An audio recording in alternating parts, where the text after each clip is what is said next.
Kenapa dah zikir bertahun-tahun, sudah bersolok berkali-kali, sudah bertawajuh ratus kali, sifat pemarah tetap ada, asa tindakan, cakap pun tetap ada. Bersebab sebabnya itu tadilah rahmat yang Allah turunkan ketika zikir tak boleh masuk ke dalam hati. Hujan lebat, tapi lepas hujan setitik pun dia tak dapat air. Itu ibaratnya. Kenapa? Sebab di dalam hati itu ada sesuatu yang memang tidak boleh menerima limpahan rahmat, kesan daripada zikrullah, tak boleh. Antaranya apa dia? Wa yasuddakum an zikrillah wa anis solat. Disebabkan dalam hati itu ada syaitan. Syaitan itu memang menghalang orang atau manusia untuk zikrullah dan mengerjakan solat. Dia solat elok, solat okey lah. Tapi dia berzikir, nur zikir tak boleh masuk dalam hati. Sebabkan ada syaitan dalam hati. Syaitan itulah yang menghalang. Walaupun dia zikir bertahun-tahun, tak boleh memantul. Tapi malangnya orang tersebut merasa aku dah zikir dah lama. Aku ikut Imam Isa ni sekian tahun. Aku sambung lagi ikut Cak Jahid sekian tahun. Jadi kalau dalam ruang hati kita ada syaitan, ada unsur-unsur syaitan ya, memang tak boleh. Bukan hanya kesan zikir, tapi apa-apa ibadat pun susah. Sebab unsur syaitan ini sangat kotor. Jadi apa-apa yang baik tak boleh sampai ke dalam hati kita.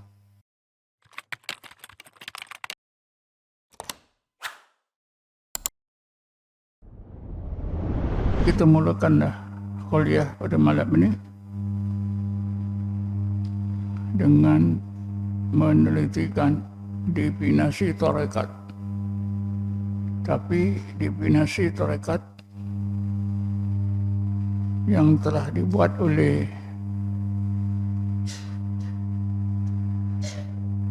Syekh Jirjani dalam kitabnya At-Ta'rifat. Beliau mendefinisikan tarekat dengan katanya at-tariqatu hiya as-sirah mukhtasah lis-salikina ila Allah min qat'il majali min qat'il manazil wat taraqi fil maqamat. Tarekat itu ialah sirah mustaq, as-siratu al-mukhtasah. Sirah maknanya perjalanan rohani dan jasmani, perjalanan zahir dan batin seseorang yang khusus, mukhtasar. Perjalanan rohani dan jasmani, zahir dan batin yang khusus, yang dilakukan oleh golongan as-salikina ila Allah, golongan orang-orang yang berjalan pada jalan Allah.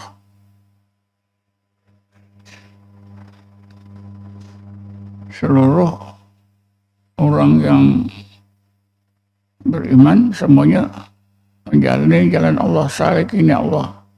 Tapi bila disebut dengan istilah as-salikina ila Allah, ini khusus.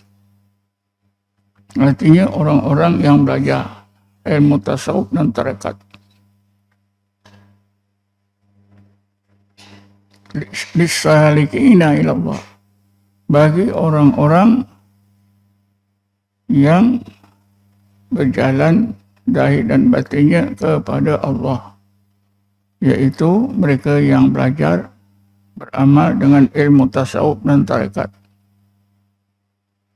Min qat'il manazil, yang mesti melepasi destinasi kerohanian yang tertentu. Ada yang menterjemahkan di zaman sekarang, manazil itu stesen-stesen, mesti melepasi stesen-stesen. Tapi bagi saya, bila kita terjemahkan stesen-stesen ini, orang memberi paham pada kita. Karena kita tahu stesen bas, stesen Pudu Raya.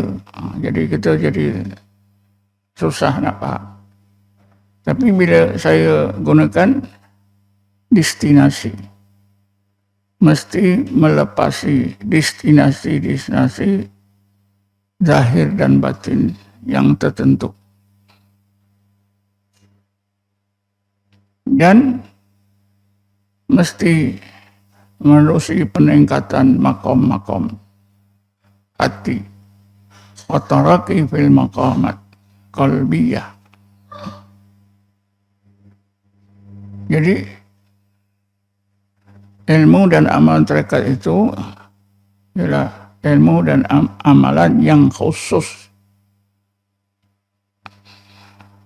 Bila khusus diamalkan oleh orang-orang yang khusus. Ya. Tidak semua orang mengamalkannya. Orang-orang yang dikurniakan oleh Allah saja yang beramal. Tapi disebutkan dalam disiplinasi ini diamalkan oleh golongan as-salikina ilallah, golongan as-salikin.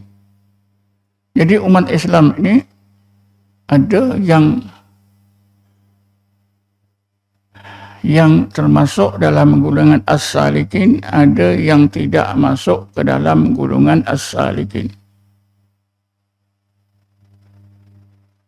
Walaupun pada hakikatnya semua orang beriman adalah as-salikin Allah. Tapi dalam ilmu tasawuf bila disebut as-salikin itu orang-orang mukmin yang khusus beramal dengan amalan tarekat tasawuf. Itu salikina ilallah. Min qat'il manazil, yang mesti melintasi, berjaya melintasi destinasi rohani dan jasmani, zahir dan batin, lebih baik zahir dan batin.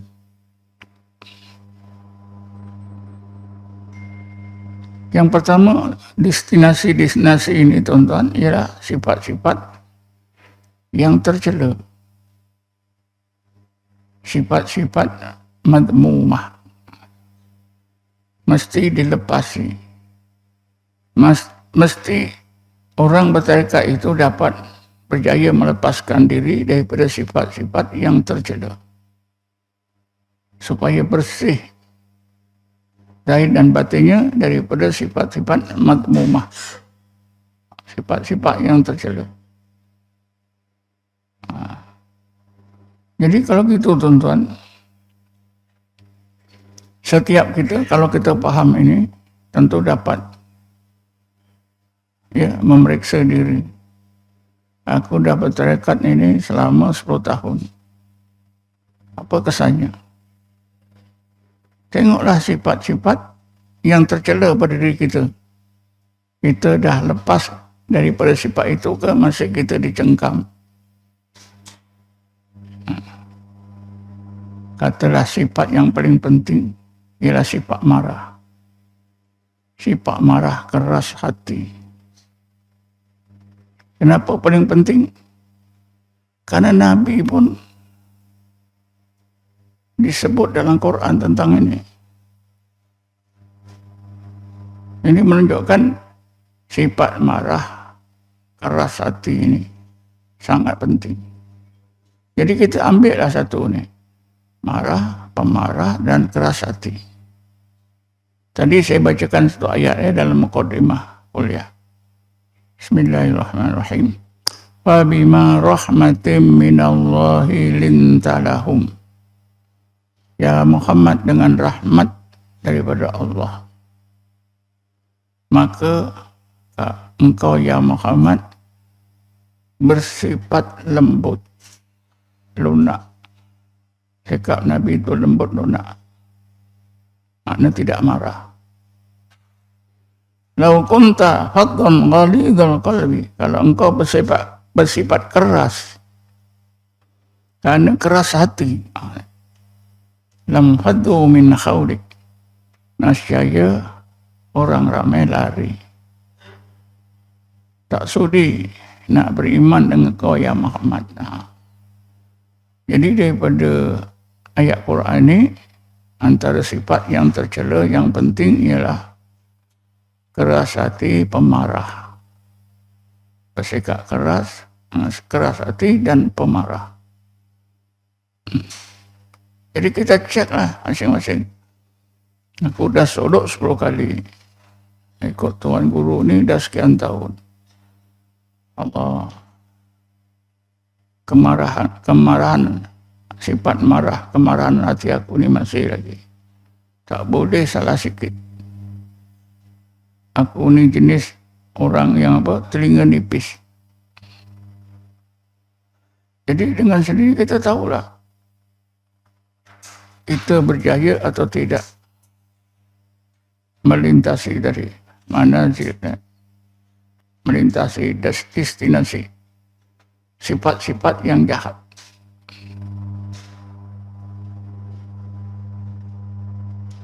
Kan kita temui jemaah kita pun ada pemarah, keras hati. Perkara kecil jadi besar, perkara besar macam besar macam bumi. Perkara kecil jadi besar. Orang tak ikut tarekat pun tak ada apa. Tapi yang bertarekat ni perkara kecil. Tak boleh nak kata lah. Dari mana kita dapat tahu? Daripada tingkah laku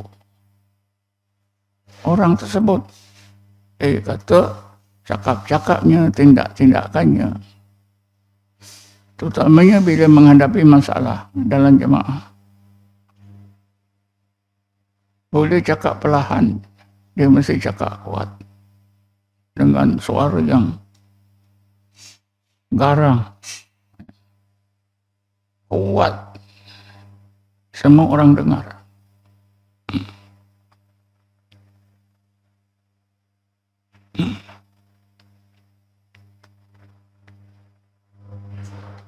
Karena itulah Imam Isa, Tuan Guru Imam Isa ajar muridnya.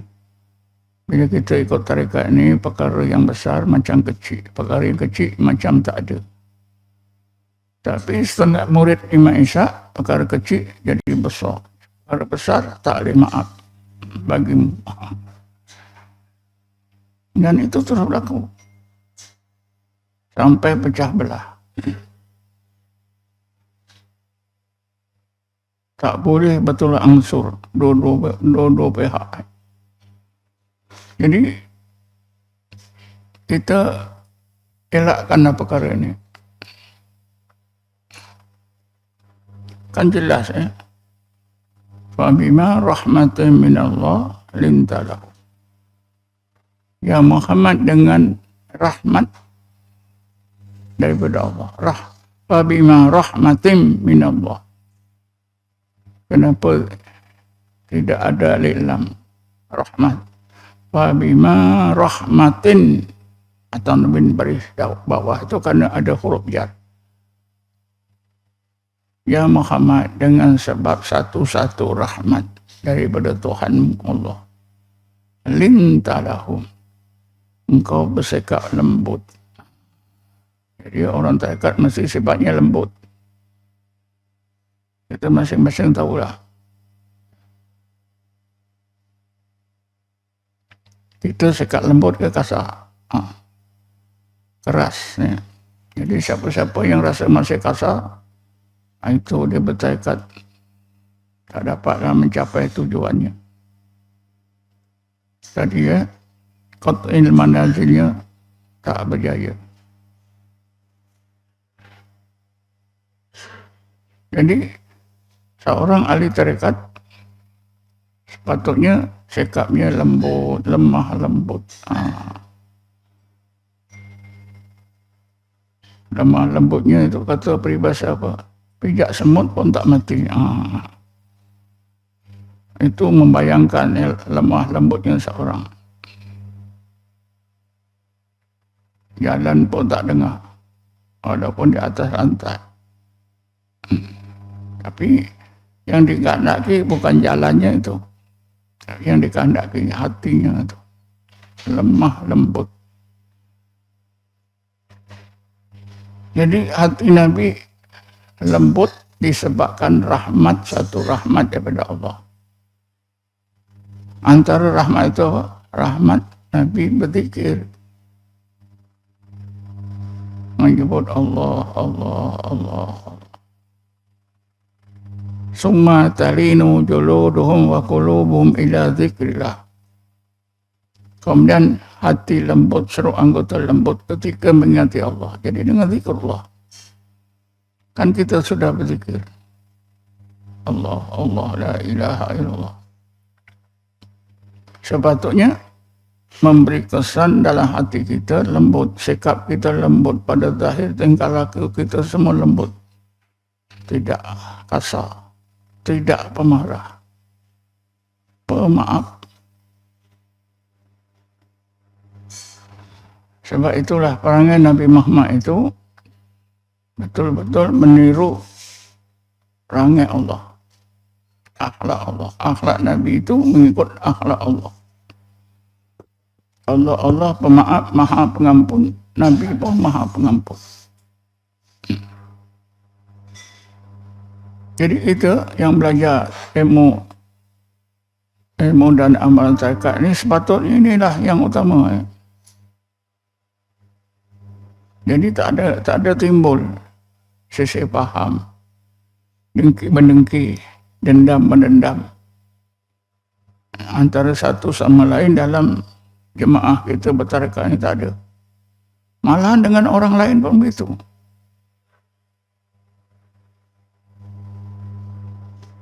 Ini ada saja ya, yang bersekongkol antara satu sama lain, sehingga tak tegur menegur. Ya. Itu berlaku zaman Imam Ishaq dulu. Maka tak mustahillah berlaku zaman saya. Ada saja.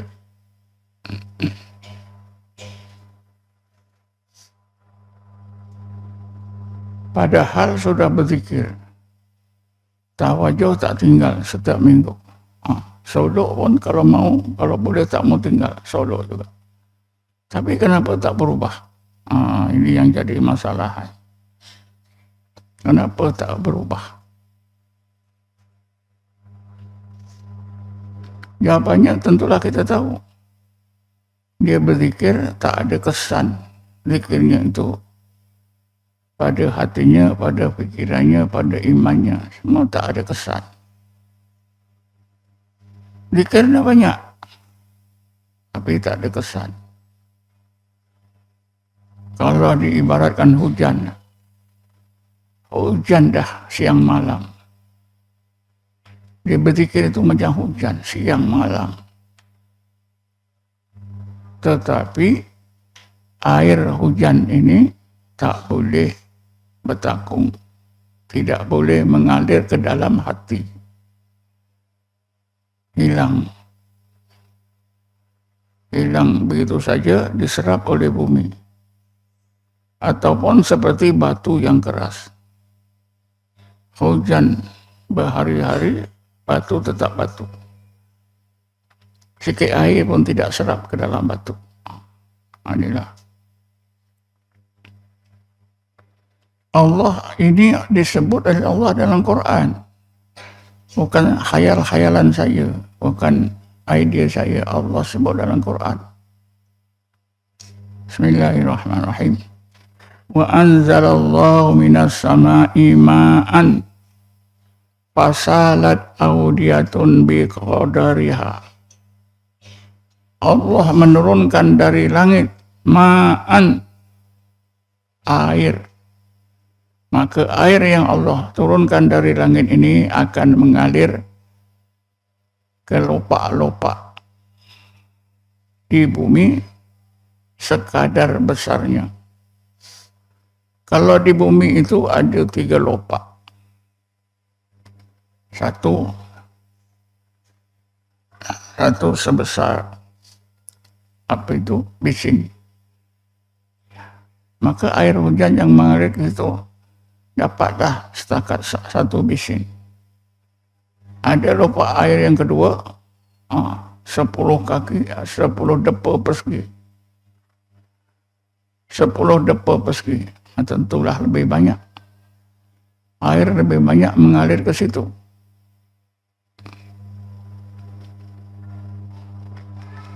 Ada lopak air yang besar lagi, macam tasik besar, macam tasik biru. Tentulah banyak lagi. Tapi ada lopak air kecil saja. Ya. Sebesar cawan pun mungkin tak ada. Dapatlah setakat itu. Jadi maknanya tuan-tuan, bila kita berzikir, rahmat Allah itu seperti hujan. Diturunkan sama saja. Kalau kita ada 100 orang berzikir, Allah turunkan itu sama rahmat. Cuma singgah ke lopak air dia ni, banyak, dia kurang. Dia tak ada langsung.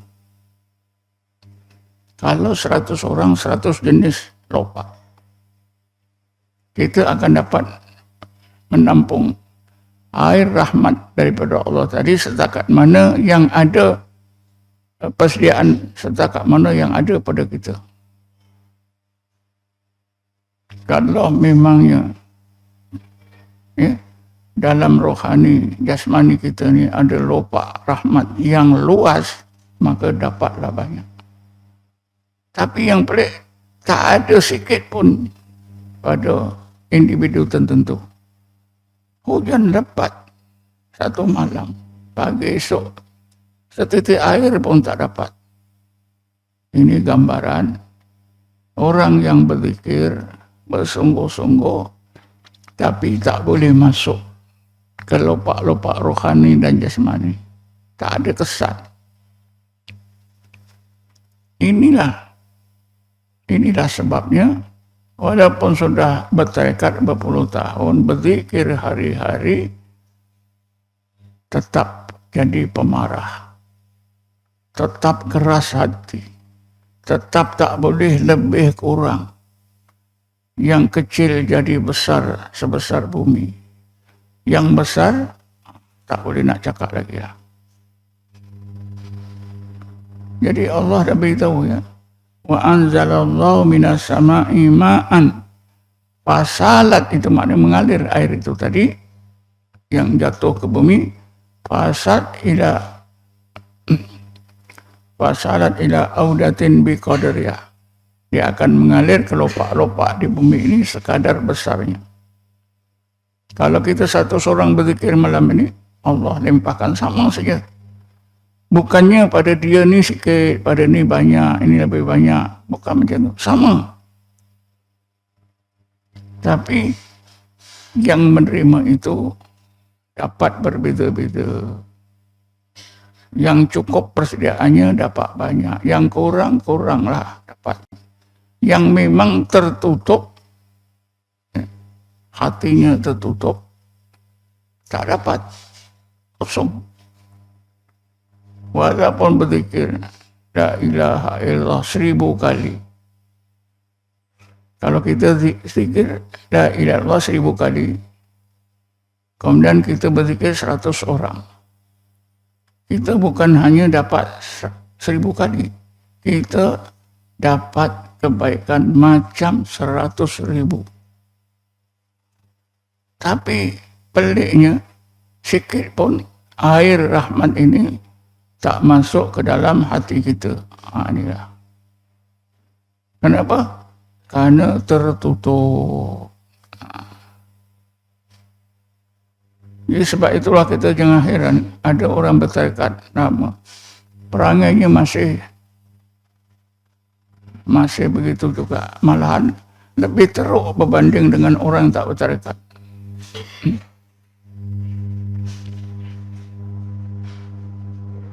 Jadi apa yang saya sebutkan ni, kita berzikir ramai-ramai, memang Allah turunkan rahmat sama, 100 sama macam hujan. Tapi itulah Siapa yang bersedia, dia dapat banyak. Orang bersedia, kuranglah dia dapat. Yang memang tak bersedia, tak dapat apa-apa.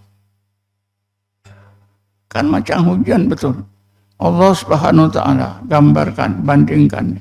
Cukup jelas. Hujan lebat 1 jam dengan ribut. Kolah-kolah penuh, perigi penuh. Tapi hamba Allah ni setitik pun tak dapat.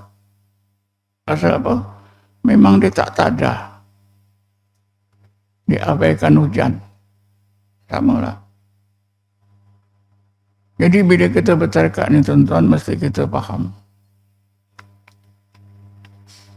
Antara rahmat yang Allah turunkan kepada kita ialah Allah akan baiki sifat-sifat jahat kita, sifat-sifat mazmumah sedikit demi sedikit. Ada yang cepat hilang, ada yang lambat, ada yang tak hilang langsung pun ada.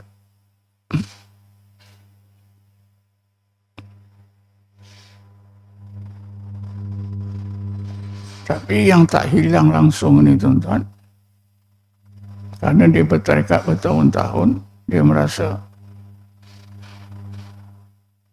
dia tak ada apa-apa masalah. Dia merasa tak ada sifat-sifat yang tercela. Semuanya baik. Sebab dia terus berzikir. Tarik apa ni solok, tak boleh, dia pun tak tinggal. Tawajuh pun dia tak tinggal. Jadi tentulah orang ini merasa semuanya okey. Dapat hujan yang banyak. Tapi rakan-rakan sekeliling melihat hamba Allah ni sangat teruk. Tak berubah-ubah perangai dia. Kalau kita bertarekat, ya, bergaul dalam jemaah tarekat seperti kita ini, kita tahu ya, orang-orang macam ni kita tahu. Tapi biasanya kita diam. Cuma masing-masing tahu. Si fulan tu begini. Sekian itu pemarah. Sekian itu. Sehingga kalau ada apa-apa kita pun rahsiakan daripada pengetahuan orang ini. Takut apa? Kena marah. Takut kena bukan saya marah, maki hamun. Kalau takak marah saja boleh tahan, ini dah maki hamun. Menggunakan bahasa yang kesat-kesat.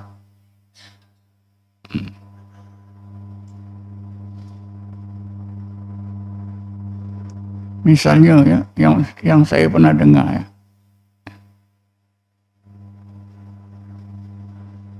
Seorang tukang masak kena marah. Haji tak lihat, tak nampak ke jam. Sudah pukul 11 Tuan Guru tak minum lagi. Tak nampak jam. Padahal kan boleh cakap, Haji dah pukul 11. Tuan belum minum. Boleh tak? Boleh saja. Tapi kalau dah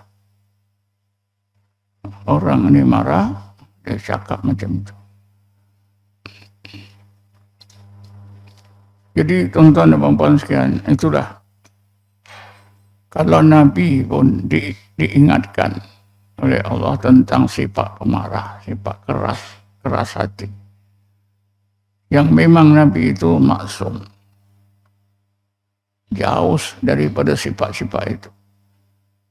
Allah pun ingatkan, Fabima rahmatin minallah linta lahum. Lau kunta fadun ghalidhal qalbi, kalau engkau bersifat keras karena keras hati, lam faddu min hawlik. Orang ramai pengikut-pengikutmu, umatmu semua lari, tak sudi nak beriman kepada engkau ya Muhammad. Ini amalan yang keras ya.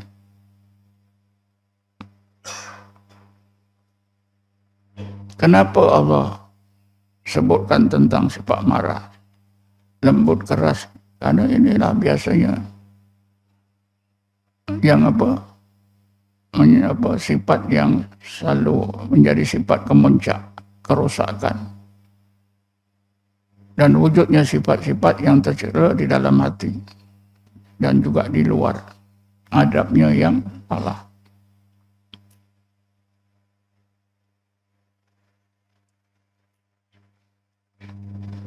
Jadi apabila kita berzikir Allah, Allah, Allah itu antara hikmahnya kebaikannya, hati kita dijadikan oleh Allah lembut, sikap kita lembut.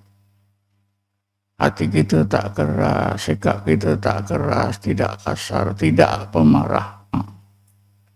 Kan ini boleh kita gunakan untuk cek diri kita.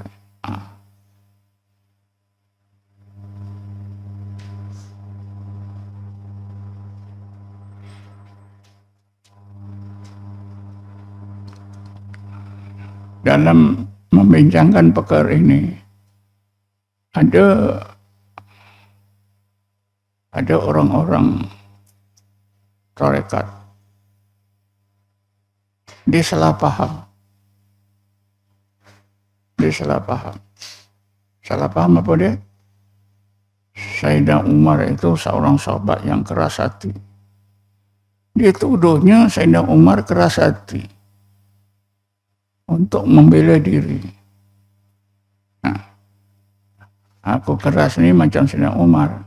Ada sahabat yang keras hati, Sayyidina Umar. Sayyidina Umar bukan keras hati, dia lembut hati. Kan Sayyidina Umar tu disebut dalam Quran, Muhammadur Rasulullah walladzina amanu ma'ahu ruhama'u bainahum. Keras hati ke? Lemah lembut. Sayyidina Umar itu keras, bukan makna keras hati. Dia tegas dalam menjalankan hukum. Menjaga hukum hakam, dia tegas. Dia bukan keras. Oleh kerana dia tegas, dia jaga hukum Allah. Jadi orang ramai nampak dia garang. Sebenarnya bila Sayyidina Umar tidak garang, lembut hati.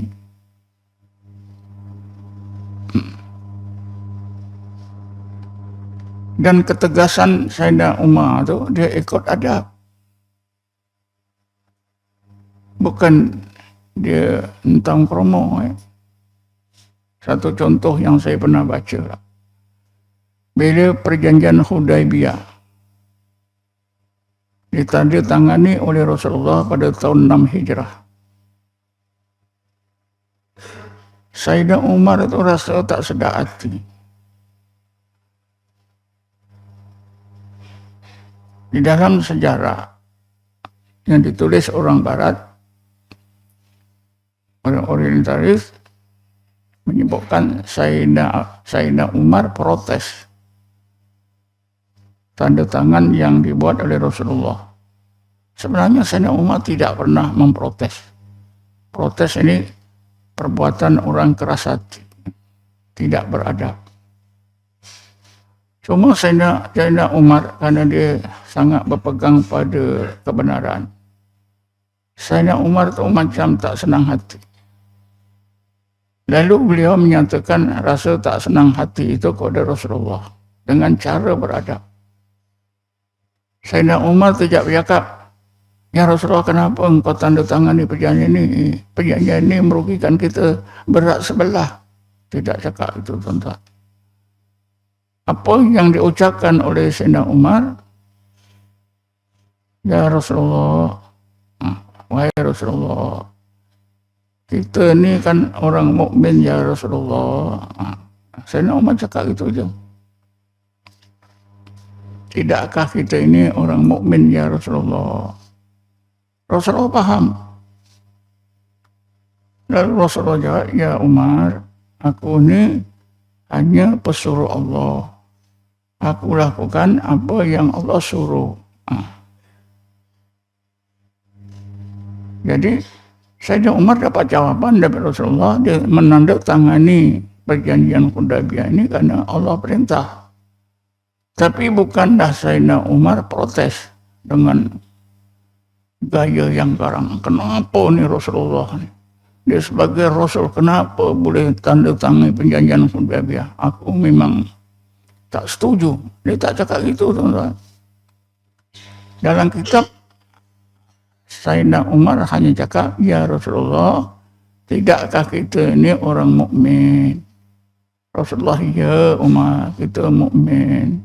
Tapi apa yang kau buat ni perintah Allah. Itu saja.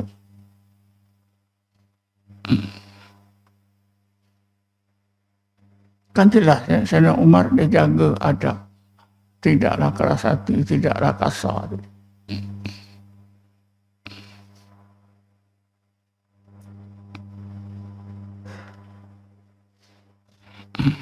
Jadi sekarang ni tuan-tuan timbul soalan, kenapa dah zikir bertahun-tahun, sudah bersolok berkali-kali, sudah bertawajuh ratus kali, sifat pemarah tetap ada, kasar tindakan, cakap pun tetap ada. Apa sebab? Sebabnya itu tadilah rahmat yang Allah turunkan ketika zikir tak boleh masuk ke dalam hati. Hujan lebat, tapi lepas hujan setitik pun dia tak dapat air. Itu ibaratnya. Kenapa? Sebab di dalam hati itu ada sesuatu yang memang tidak boleh menerima limpahan rahmat. Kesan daripada zikrullah tak boleh.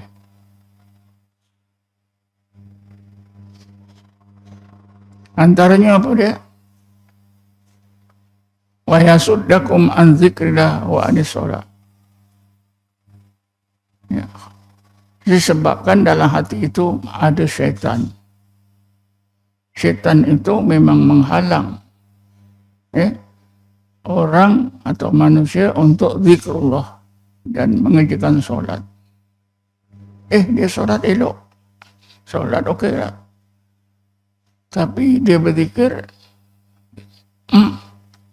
nur zikir tak boleh masuk dalam hati. Sebabkan ada syaitan dalam hati. Syaitan itulah yang menghalang.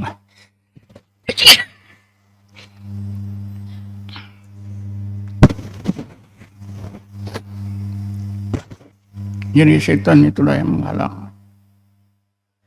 Walaupun dia zikir bertahun-tahun, tak boleh memantul. Tapi malangnya orang tersebut merasa aku dah zikir dah lama. Aku ikut Imam Ishaq ni sekian tahun. Aku sambung lagi ikut Ustaz Jahid sekian tahun.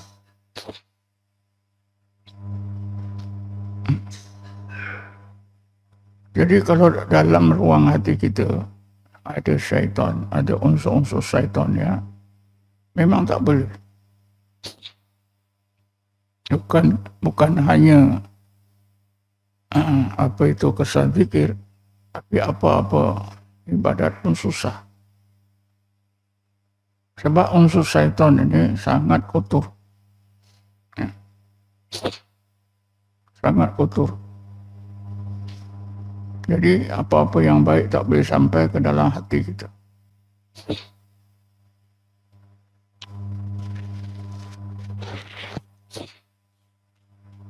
Sebab itulah destinasi yang pertama yang selalu saya sebut ialah berjaya melintasi destinasi syaitan dan nafsu.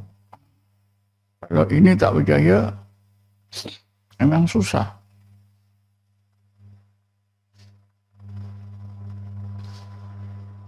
Kalau kita berjaya, itulah dinamakan qat'il manazil, telah berjaya melintasi destinasi yang mula-mula, iaitu destinasi nafsu dan syaitan.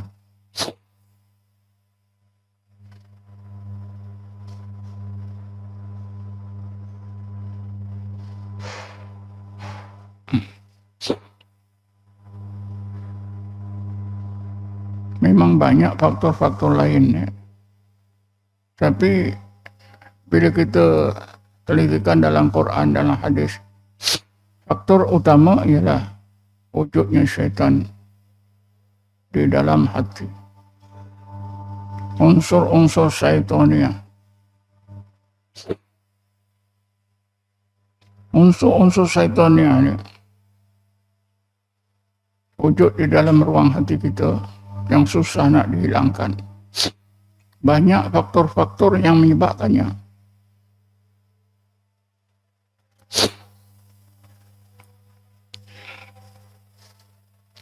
Misalnya, apa juga perbuatan yang salah, yang sudah menjadi ketagihan pada seseorang. Salah satu. Apa saja perbuatan salah dilarang oleh Allah, tapi sudah menjadi perbuatan yang dianggap sebagai ketagih. Dalam pengamatan saya mengubat orang, apa juga ketagihan itu bermakna ada unsur syaitan. Apa saja ketagihan. Termasuklah ketagihan tengok handphone. Dia tak boleh hidup kalau tak tengok handphone. Ketagih. Bukan arti kita tak boleh tengok handphone, boleh. Tapi jangan sampai ke tingkat ketagih. Kalau budak-budak remaja tengok video game ketagih. Apa saja. Merokok kalau sampai ke tingkat ketagih, sama. Ada unsur syaitannya. Tapi mungkin orang marah. Perokok-perokok marah. Sebab kita dari pengalaman. Ada orang yang ada pesakit yang memang dia ketagih rokok sangat. Bila kita ubat, kita berdialog dengan jin yang di dalam, syaitan di dalam tubuh. Kita tanya, dia ini ketagih rokok. Sebab engkau ke? Ya, sebab akulah. Macam mana engkau mempengaruhi supaya dia ini ketagih? Dia ceritalah, begini. Bila sampai satu puncak itu, kalau dia tak merokok, dia tak boleh diam. Syaitan lah. Tapi kaki rokok tentulah marah pada saya. Kalau tuan-tuan damping pakar, doktor pakar, yang pakar buat kajian rokok ni, tuan-tuan nanti akan akur. Sebab rokok ni kalau ketagih merosakkan organ-organ dalam. Kalau orang ketagih rokok, dia tengok tu ke hospital, memang dia akan berhenti. Sebab itu ada ulama mengatakan rokok ni makruh je. Ada mengatakan haram. Yang katakan makruh tu dia tak tengok akibatnya. Yang mengatakan haram dia dah tengok apa akan berlaku.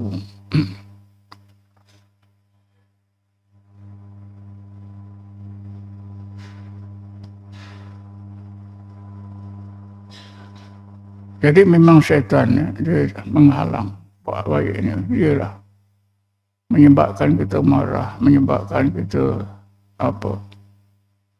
jadi keras hati. Ini semua syaitan.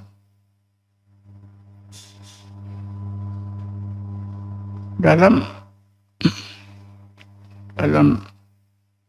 teori amalan zikir, bila seorang itu berzikir, maka apa saja yang Allah tidak redai akan dihancurkan oleh Allah. Tapi yang ini pelik. Sifat-sifat jahat, sifat-sifat marah tidak hilang-hilang. Kan Allah berfirman, Bismillahirrahmanirrahim. Wa qul ja'al haqqu wa zahaqal batil. Innal batila kana zahuqa. Ya Muhammad, kau beritahu umatmu, apabila datang yang benar. Allah itu yang benar. Maka yang batil, yang salah akan hancur. Jadi orang berzikir ini bila dilakukan berterusan berhari-hari, berbulan-bulan, bertahun-tahun, Allah kan sudah bertakhta dalam hati. Jadi dengan sendirinya sifat marah tentu hilang. Tapi ini tak hilang. Malah bersembunyi di balik zikir yang banyak. Ini lagi teruk, tuan-tuan.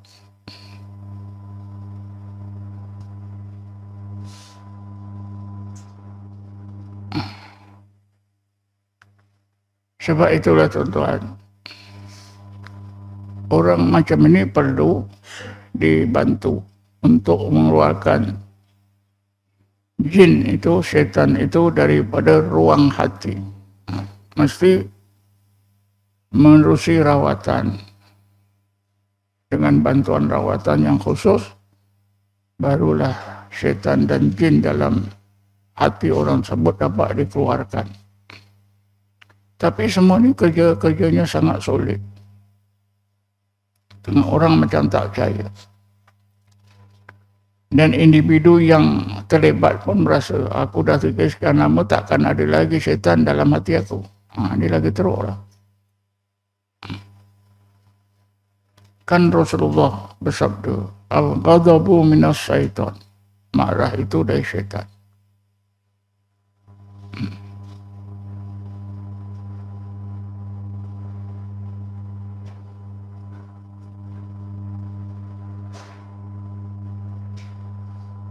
Bukan setan yang jauh-jauh sana, setan yang memang duduk dalam hati. Dia berumah dalam hati kita, menguasai fikiran kita, emosi kita. Orang yang sakit jiwa, orang yang dilanda tekanan tinggi, semua ini sebab setan.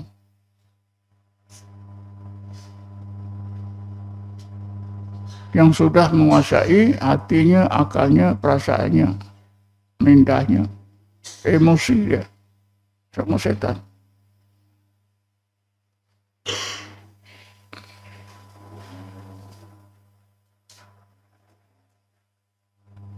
Jadi obatnya ialah zikir.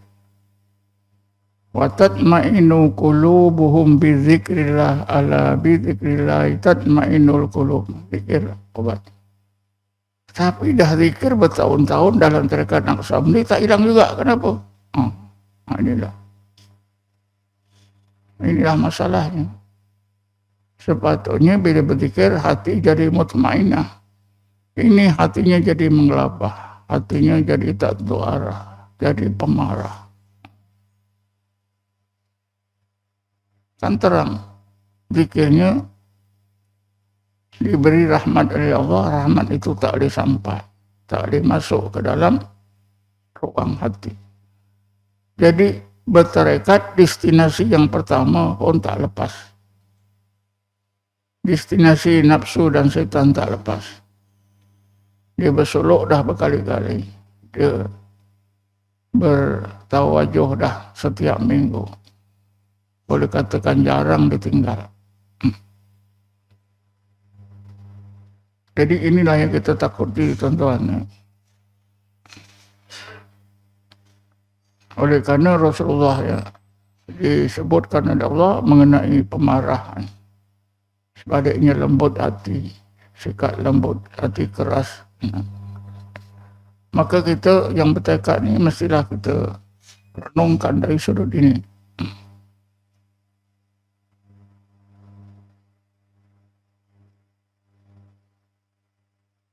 Saya dah cakap banyak lah ya. Mungkin tuan-tuan faham dah.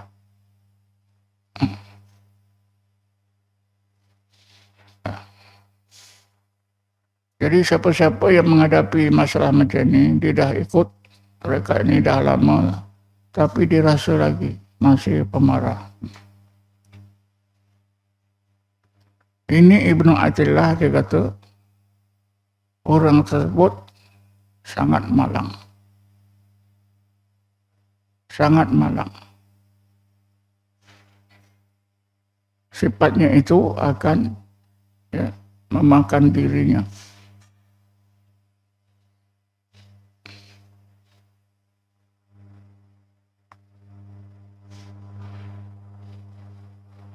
Kenapa?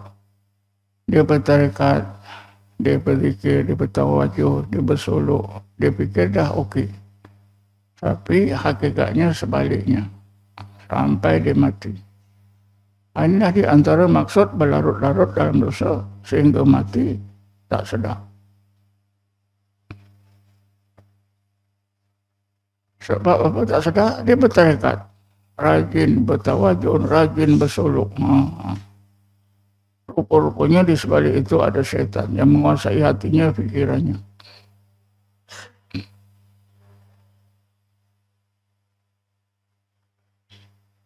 Jadi saya fikir cukuplah ya. Apa nak bertanya? Ya. Assalamualaikum Tuan. Tak izin Tuan, ada satu soalan. Bagaimana nak bezakan seorang tuan guru syekh tarikat itu sememangnya guru yang benar, ada bersanad dan betul amalannya? Sebab ada juga sesetengah guru itu memang ada mengamal zikir tarikat yang mutabar, tapi ada juga yang bercampur aduk dengan amalan-amalan lain yang menyalahi akidah. Contohnya, masih ada syekh itu yang percaya dengan kasyaf-kasyaf, memakai tangkal dan percaya benda-benda yang percaya ada hikmah ajaib. Terima kasih Tuan. Tak pencerahan Tuan.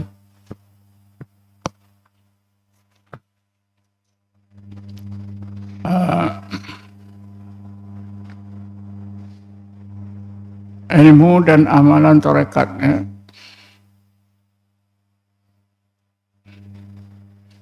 di akhir zaman ini yang gemar mempelajari, mengamalkan ialah golongan orang-orang yang orang-orang Islam yang kurang ilmu, kurang kepahaman agama, tak tahu hadis dan Quran, tak tahu aspek akidah dan syariah, kebanyakannya. Bukan saja pengikut, syekh-syekh tarekat pun macam itu juga. Ini bukan tuduhannya, fakta yang didapati oleh satu jabatan kuasa, Jabatan Mufti Negeri Perak pada satu masa dulu menubuhkan satu jawatan kuasa untuk membuat penyelidikan latar belakang agama syekh-syekh tarekat di Negeri Perak. Hasil kajian itu sangat mengecewakan kita. Resolusinya yang dibaca dalam satu seminar, rata-rata syekh-syekh tarekat yang membawa, yang mengajar tarekat di Negeri Perak tidak mempunyai pengajian agama, latar belakang pengajian agama yang mencukupi.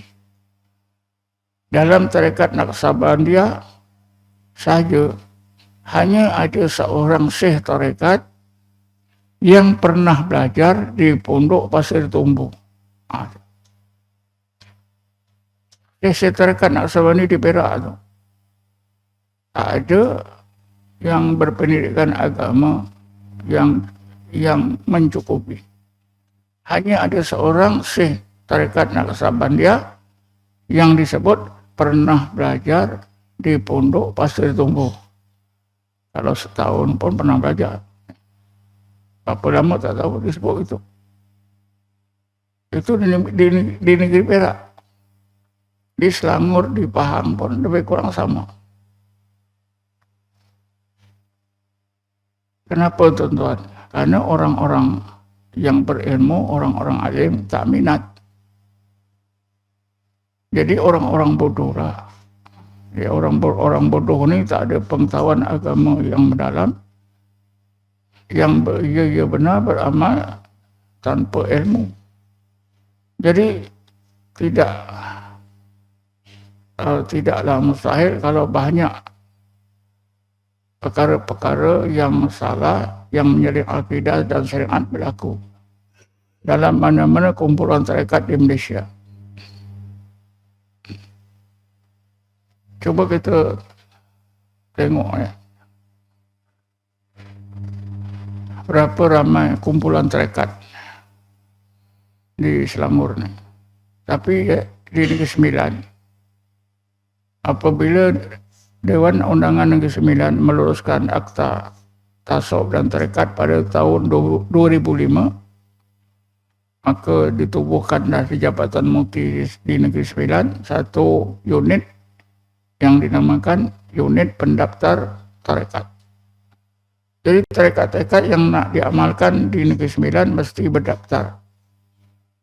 Dalam masa sisi pendaftaran itu dikenakan berapa orang, berapa tokoh, berapa orang pemimpin tarekat itu mesti menghadiri satu interview yang tertentu. Sekiranya didapati betul, barulah didaftarkan. Itu pun dah didaftarkan betul itu pun setelah didaftarkan ada juga yang salah. Mengaku Imam Mahdi. Itu di luar kawalan kita lah. Bagaimanapun kalau di Negeri Sembilan, sekurang-kurangnya lebih kita dapati lebih baik lah berbanding dengan negeri-negeri lain. Dan ini akan diikuti negeri Pahang. Ini semua menggambarkan tadi ya, karena kurangnya pengetahuan agama,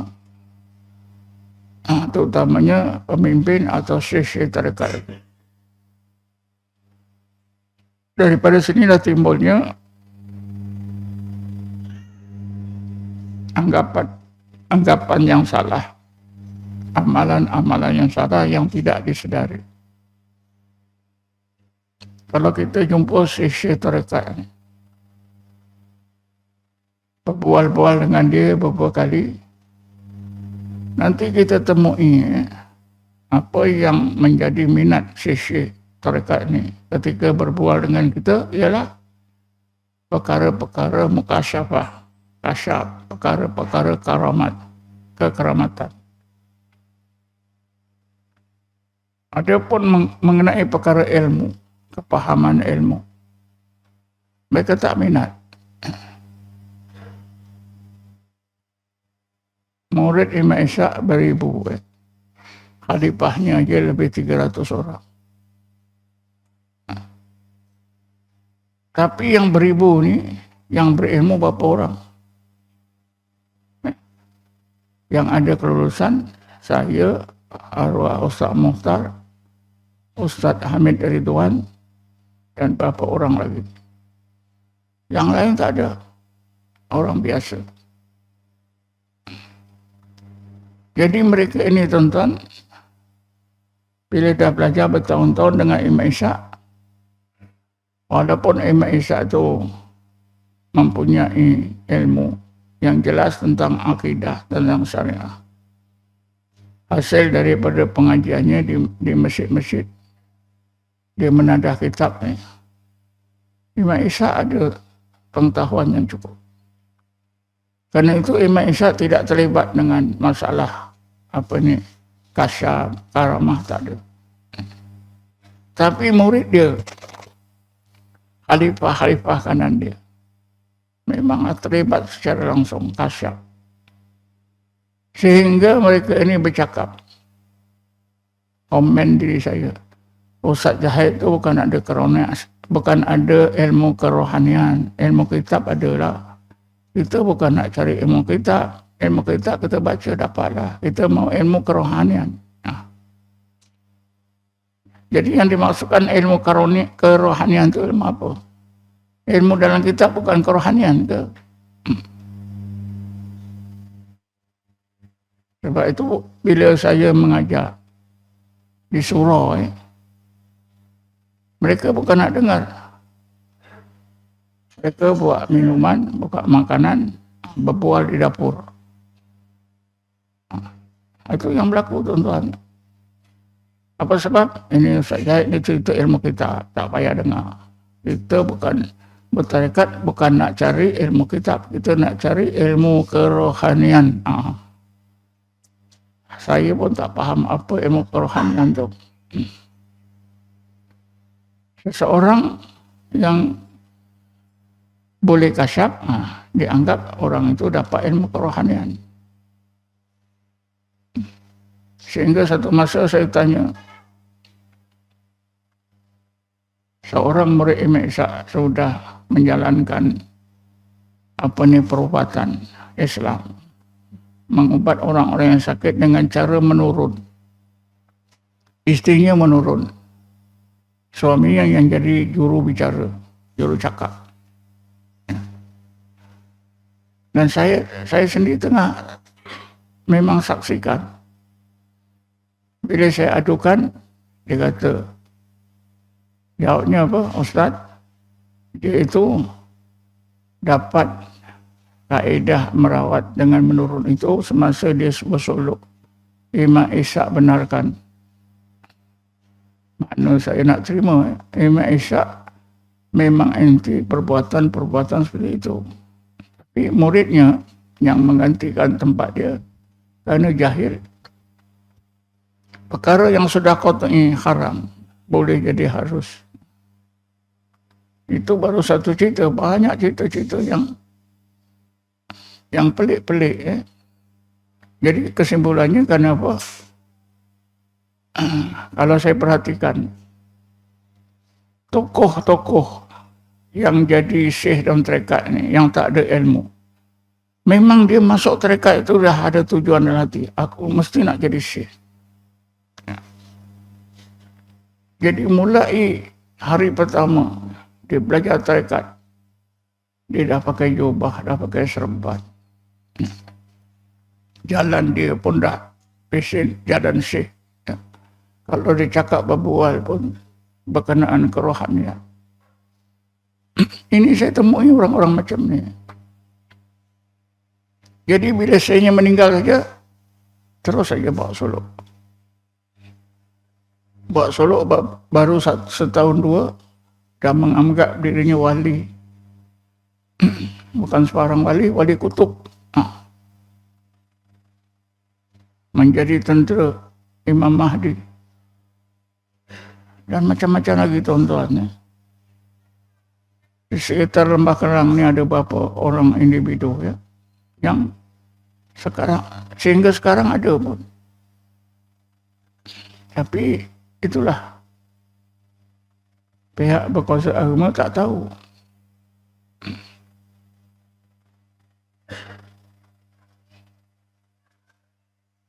Jadi itulah kesimpulannya, karena kekurangan pendidikan agama. Sebab itu Syekh Abu Qasim Junaidi Al-Baghdadi dia menegaskan, siapa yang tak tahu ilmu Quran dan ilmu hadis, dia tak boleh jadi syekh dalam mana-mana tarekat. Tak boleh. Dan syekh yang ada di Malaysia ni memang tak tahu. Kenapa? Memang tak sekolah agama.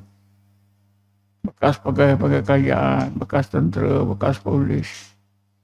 Saya dapati orang ni bila belajar saja hari pertama nak pergi tu, memang sudah disetkan, aku nanti nak jadi syekh macam tuan guru ini. Saya jumpa 5 orang murid, 5 orang khalifah Yahya Rambah. Selalu berkumpul-kumpul satu tempat.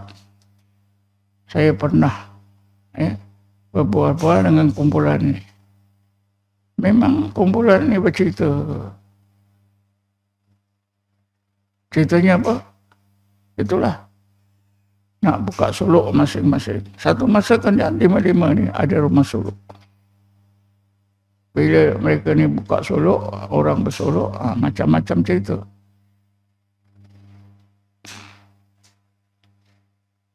Memang saya dapati gitu. Saya masuk tarekat dulu. Entah macam mana, memang saya tak ada rasa nak jadi syekh ke apa, tak. Cuma apa yang saya rasa bila ikut Imam Ishaq ni banyak tahun, saya dapati ini murid-murid Imam Ishaq, khalifah-khalifah kanan ni banyak kekurangan tentang ilmu agama. Macam mana nak betulkan? Itu adalah, kalaulah aku nanti jadi pembina, aku nak betulkan kerosakan, anggapan-anggapan salah.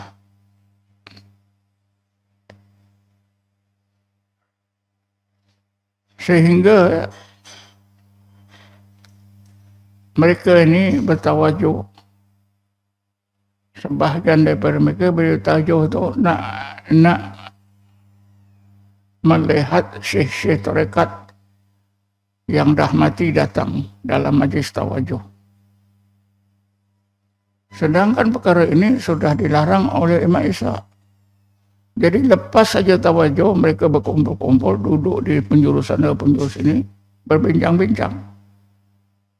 Tadi awak nampak siapa? Oh, saya nampak Syekh Abdul Wahab. Apa dia punya jubah? Jubahnya putih. Itu betul.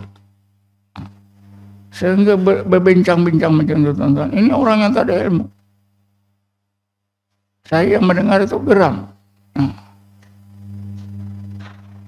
Entah macam mana kadang-kadang, tuan-tuan, ada orang sakit. Tentulah yang disuruh khalifah kanan. Tolong obatkan. Bila mereka ni mengobatkan pesakit di tepi sungai, saya sendiri tengok. Gunakan pencak silat. Betul, buka jurus. Jaga sana, jaga sini. Dengan suara yang meraung-raung. Dia lari ke sana. Saya yang tengok di atas daripada jendela surau.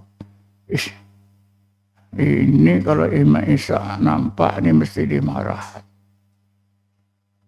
Kadang-kadang saya risik-risik juga. Imam Ishaq suruh ke ubat orang macam tu? Tak ada. Kami dibebaskan buat apalah. Tapi akhirnya, tuan-tuan, mereka ni kena dam. Kata Imam Ishaq, aku tak suruh ubat orang dengan bersilat, kamu bersilat. Itu Imam Ishaq masa hidup. Jadi macam-macam, tuan-tuan, kerana kurang ilmu ni lah. Itulah sebabnya.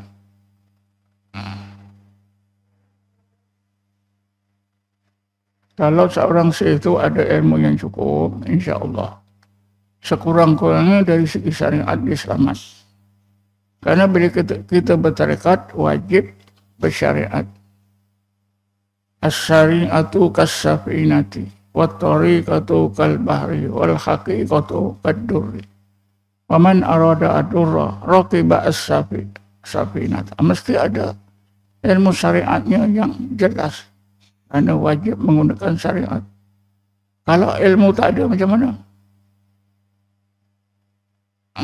Itulah. Tengok dengan kasar. Sehingga bila Imam Ishaq meninggal dunia, sebelum dia meninggal, dia perintah pada khalifah-khalifah tua ni, supaya anak angkat dia, Nasution itu, mesti duduk dekat rumah yang ditinggalkan oleh Imam Ishaq. Imam Ishaq kata gitu, kalau aku tak ada, anak aku ni biarlah dia duduk, mestilah duduk rumahku. Tapi bila Imam Ishaq meninggal, dia ubah. Saya sendiri pun terperanjat. Dia tak boleh duduk rumah tuan guru. Kerana apa? Masa suluk, seorang peserta suluk dapat natijah. Supaya Nasution ini, anak angkat Imam Ishaq, tak boleh duduk di rumah yang ditinggalkan oleh Imam Ishaq. Sampai macam tu. Wasiat Imam Ishaq dibatalkan dengan kasyaf. Tapi oleh kerana ramai yang membantah, akhirnya tak jadi. Jadi kalang kabut, bila tak ada ilmu macam ni lah, tuan-tuan.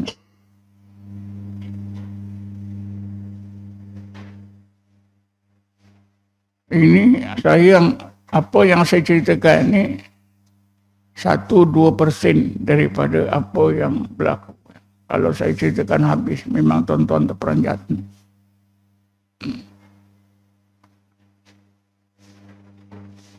Tuan guru suruh apa? Suruh salin khatmul nubuwah ya. Suruh salin.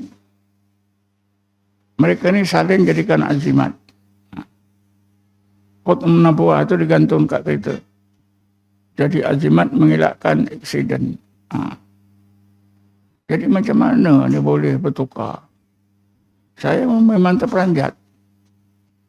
Saya tanya juga, kenapa khatmul nubuwah ni jadikan azimat kita? Dia kata, Imam Ishaq suruh. Bila kita tanya, Imam Ishaq tak suruh pun. Imam Ishaq suruh, pahami saja, tengok khatmul nubuwah. Kalau boleh disalin. Supaya kita tahu khatmul nubuwah itu macam mana.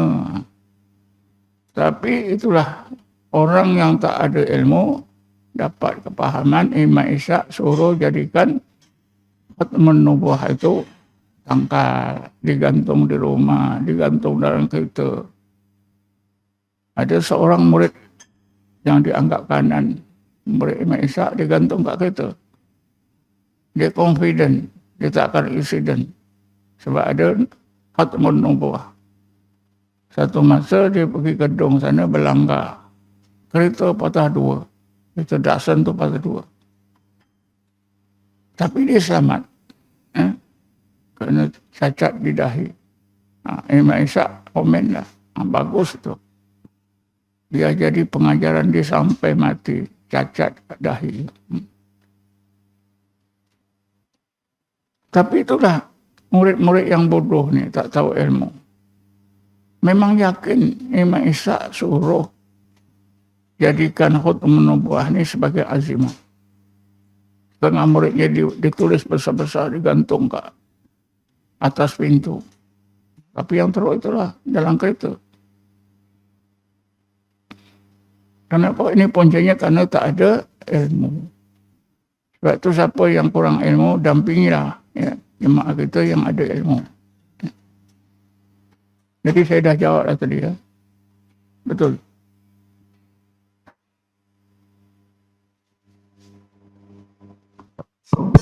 Tak izin tuan, ini ada satu soalan daripada Muslimah. Bagaimana cara untuk menghilangkan gangguan atau penyakit di dalam hati yang menghalang seseorang itu untuk menjadi baik walaupun telah berzikir bertahun-tahun? Mohon pencerahan. Pertama sekali hendaklah taubat. Taubat. Bila sebut taubat ni dah susah tuan-tuan. Saya sendiri bila nak laksanakan taubat dalam tarekat ni pun takut. Takut apa? Takut nanti orang tuduh. Sebab taubat dalam tarekat ni, taubat terpimpin, dia kena cerita A sampai Z. Saya sendiri pun tak mau dengar. Tentu orang-orang tertentu yang buat jahat-jahat ni pun tak selesa.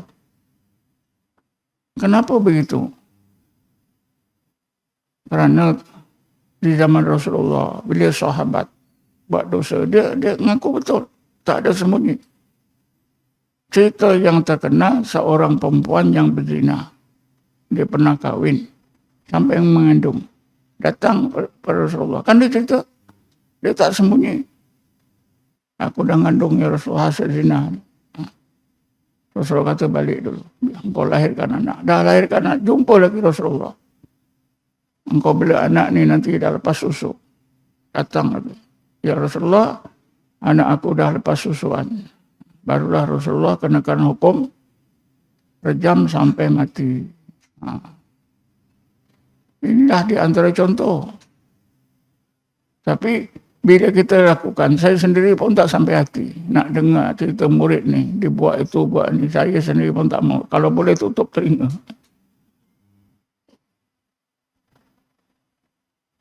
Kalau saya yang mendengar pun memang tak rasa tak mau, yang nak ceritakan tu macam mana?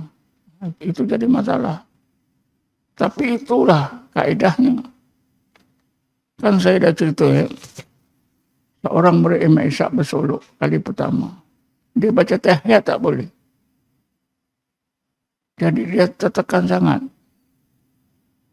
Bila ditanya, saya buat dosa besar. Tapi saya dah tobat 10 tahun. Saya tak buat lagi dah. Dia cakap gitu aja. Itu kan tak terus terang. Pun tak boleh lagi. Tak boleh. Akhirnya hamba Allah ni cerita. Dia cerita betul lah. Karena dia sembahyang tak boleh baca tahiyat, dia terpaksa lah. Tuhan, saya dulu selama 6 bulan saya gunakan budak lelaki 10 tahun sebagai isteri saya. Itu dosa dia.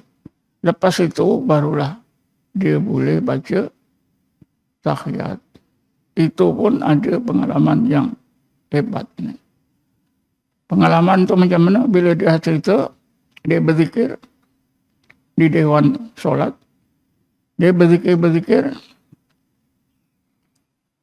Tengah berzikir itu dirasa melayang, naik ke atas. Ke atas awan ni, di langit. Tinggi dia tengok bawah. Bumi nampak bawah. Kadang-kadang dia tengok atas. Satu kali dia tengok atas, ada orang tua, macam Imam Ishaq. Orang tua ni marah dia. Kenapa engkau ikut aku naik ke atas? Engkau turun. Dia pun terkejut. Melayang jatuh. Dalam hati dia, aku ni terhempas ke bumi, matilah aku. Hancur badan aku. Betul ya? Sampai ke bumi, bum. Dia terus boleh menyebut La ilaha illallah Muhammad Rasulullah. Padahal dia hanya tersembam mukanya ke lantai surau. Tapi dia rasa macam jatuh dari langit ke permukaan bumi. Barulah. Ini cerita betul tuan-tuan. Dia dapat taubat 10 tahun. Cara gaya sendiri. Dia fikir dah okey. Tapi bila pergi Solo, ternyata masih sangkut lagi.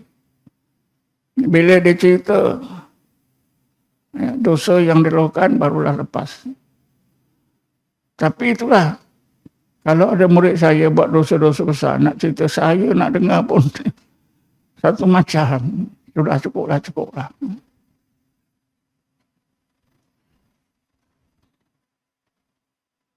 Tapi itu cara dia, tuan-tuan. Jadi kalau taubatnya diterima, bersih betul taubatnya, barulah dapat. Apa dalilnya?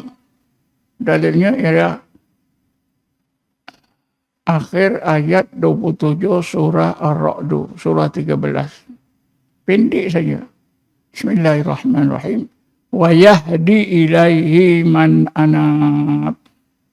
Allah sentiasa memberi hidayat kepada orang-orang yang melakukan inabah kepadanya. Inabah ni taubat yang diterima oleh Allah, yang membersihkan zahir batin daripada semua dosa. Inabah. Sebab itu kedudukan seorang munibun sangat tinggi. Allah perintah kita supaya kita ikut seorang yang munibun dalam surah Luqman ayat 15. Kalau tak salah saya cuba tengok. Bismillahirrahmanirrahim. Wattabi sabila man anaba ilayya. Dan hendaklah kamu ikut jalan agama orang yang melakukan inabah kepadaku. Seorang munibun. Wattabi sabila man anaba ilayya. Jadi ini dalilnya. Bila taubat kita ni diterima oleh Allah, kita menjadi seorang munibun, taubat kita meningkat kepada inabah, barulah insya-Allah bersih. Tapi taubat yang macam ini mesti dilakukan seperti taubat para sahabat.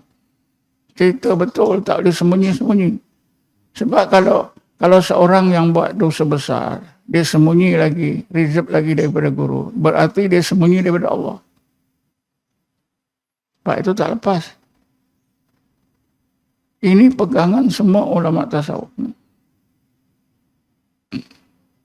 Tapi itulah, saya sendiri yang nak mendengar aduan murid-murid ini, jamaah yang melakukan dosa besar, saya pun macam tak sanggup dengar.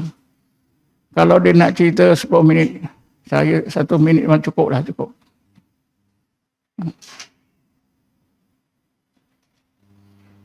Jadi itulah jawapannya. Bila kita bersih betul daripada dosa, taubat kita itu meningkat kepada inabah, kerana taubat kita dipimpin oleh guru, terutamanya dalam masa suluk, barulah insya-Allah dibersihkan oleh Allah lahir dan batin. Dan ini boleh kita tengok dari sudut lainnya. Ini kita tengok dari sudut taubat. Kita juga boleh lihat dari sudut tauhid. Sudut tauhid ni nantilah minggu depan. Karena bila kita berfikir tu, tauhid kita meningkat. Sehingga kita benar-benar mencapai tauhid. Bila dapat mencapai hakikat tauhid. Tauhid uluhiyah, tauhid rububiyah. Pada masa itu pun berarti bersih juga. Maknanya boleh dipandang dari sudut tauhid, boleh dipandang dari sudut taubat. Dan kalau dari tadi definisi tarekat tadi pun boleh. Karena apa? Bila bertarekat itu sifat-sifat jahat itu satu-satu dihapuskan oleh Allah. Qat'il manazil, melepasi semua destinasi-destinasi. Yang akhirnya sampai ke mana? Destinasi sir. Bila sampai ke sir, barulah bersih. Jadi kita tangguhkan untuk minggu depan. Wallahu a'lam. Assalamualaikum warahmatullahi wabarakatuh. Ada lagi ke? Tak ada. Ada lagi soalan? Tak ada, okey. A'udzubillahi minasyaitonir rajim. Bismillahirrahmanirrahim. Wassalatu wassalamu ala asyrafil anbiya'i wal mursalin sayyidina Muhammadin wa ala alihi washabbihi ajma'in. Allahumma ighfir lana warhamna, Allahumma ighfir lana warhamna, Allahumma ighfir lana warhamna. Wa li abaina wa li ummahatina wa li dhawil huquqil wajibin alaina. ولجميع المسلمين والمسلمات والمؤمنين والمؤمنات برحمتك يا ارحم الراحمين. اللهم انا نستغفرك ونستودعك ادياننا وايماننا وانفسنا واهلنا واولادنا واموالنا وبيوتنا وكل شيء اعطيتنا يا رب العالمين. الله جعلنا واياهم في كنفك وامانك وجوارك وانيابك من كل شيطان مريض جبار عنيد وذي عين وذي بك وشرك وشينك على كل شيء قدير.